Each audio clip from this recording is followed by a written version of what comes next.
So a chidush on the relationship between bi'at mikdash, entering the Bet Mikdash, and the laws of tumah v'tahara, or tahora. We know that it's forbidden, of course, to enter the Bet Mikdash, the tumah. You need to be tahor. And Rambam writes in the Moreh Chelek Aleph Perek He, and he's referring to the Asilei Bnei Israel, that the pasuk says, "Vayiru et Elohei Israel v'tachat raglav k'ma'aseh livnat sapir."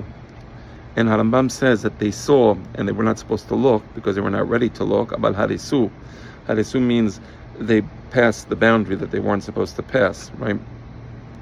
And it says again, "Vayiru et Elohei Israel." So it sees this is in opposition to Moshe Rabbeinu, ki yareh mehabit el Elohim, and they are ro'im. They're looking with their physical eyes. Right. So the point here is that Rambam writes in the middle of Perek He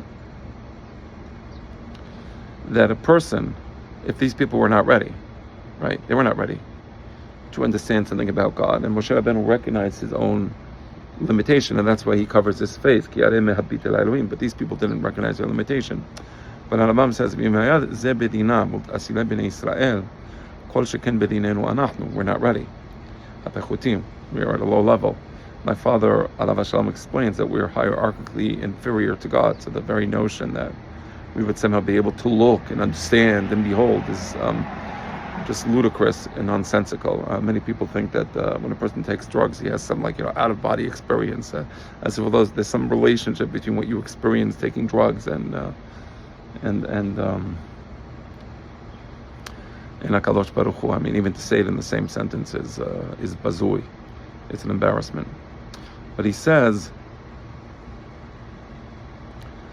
we're at a lower level than the Asilei Bnei Israel. And therefore each one of us, before we try to focus our mind towards HaKadosh Baruch Hu in an arrogant fashion, and that's what it is. It is arrogance. People think, I feel God within me, or Chelek Eloah Mimal. I mean, that's Elohim Yishmor. What arrogance to think that somehow we can be Chelek Eloah Mimal.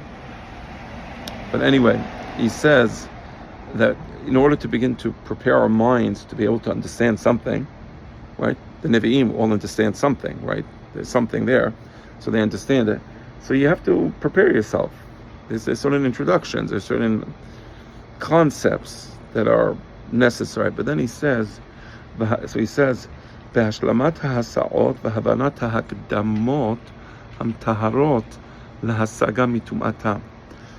That in this way you would be able to purify your concept, which would otherwise be defiled with tum'ah.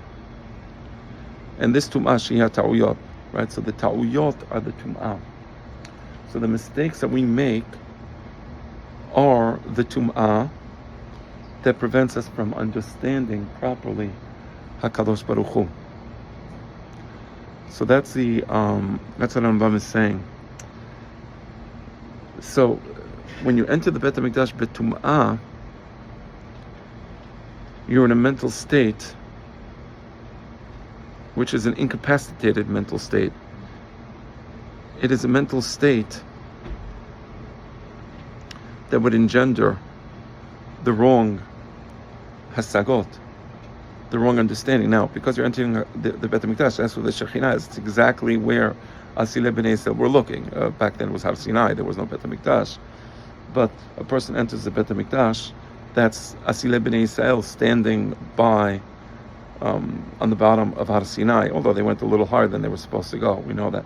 But the point being, that's when you're supposed to be tahor, because the tum'ah represents the hasaga through the understanding that comes when you have arrogance, and when you have a certain mistake, and when you have a certain misconception, which is, won't get into what the misconception is now. So the tahorah is to remove those misconceptions, or to remove the tum'ot.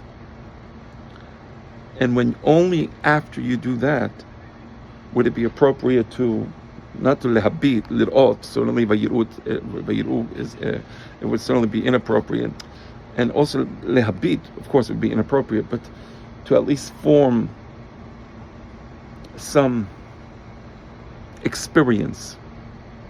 And it's not a visual experience, right? But to form some experience which is a proper experience, which is a correct experience, which teaches something about the Shekhinah, HaKadosh Baruch Hu.